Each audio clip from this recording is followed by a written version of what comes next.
સુરતમાં દારૂના ગેરકાયદે વેપાર સામે પ્રિવેન્શન ઓફ ક્રાઇમ બ્રાન્ચ એટલે કે પીસીબી પોલીસની ટીમને સફળતા મળી હોય તેમ પાંડેસરા વિસ્તારમાં બાતમીના આધારે દરોડા પાડી 2 ટેમ્પામાંથી પીસીબીની ટીમે લાખો રૂપિયાના વિદેશી દારૂનો જથ્થો ઝડપી પાડી 2 ખેપિયાની ધરપકડ કરી હતી। જ્યાં દારૂ મંગાવનાર પાંડેસરાના કુખ્યાત બુટલેગર દિલીપ વિશ્વકર્માને પોલીસે વોન્ટેડ જાહેર કર્યો છે। સુરત પોલીસ કમિશનર પમસિંહ ગેહલોત દ્વારા શહેરમાં દારૂ અને જુગારની પ્રવૃત્તિને સદંતર નાબૂદ કરવા આપેલી સૂચના લઈને પ્રિવેન્શન ઓફ ક્રાઇમ બ્રાન્ચ એટલે કે પીસીબીના પીએ આર.એસ. સુવેરાની ટીમ પેટ્રોલિંગમાં હતી।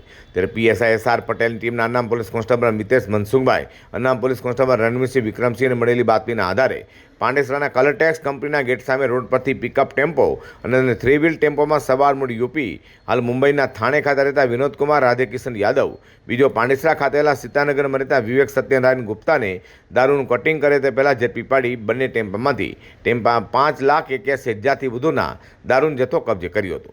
પીસીબી પોલીસની ટીમે દારૂનો જથ્થો અને ટેમ્પો સહિત 11,93,000થી વધુની મત્તા કબજે કરી દારૂ મંગાવનાર પાંડેસરાના કુખ્યાત બુટલેગર પાંડેસરા ભગવતી રેસિડેન્સી ખાતે રહેતા દિલીપ રાજપત વિશ્વકર્મા તથા દારૂનો જથ્થો આપનારને પોલીસે વોન્ટેડ જાહેર કર્યા છે।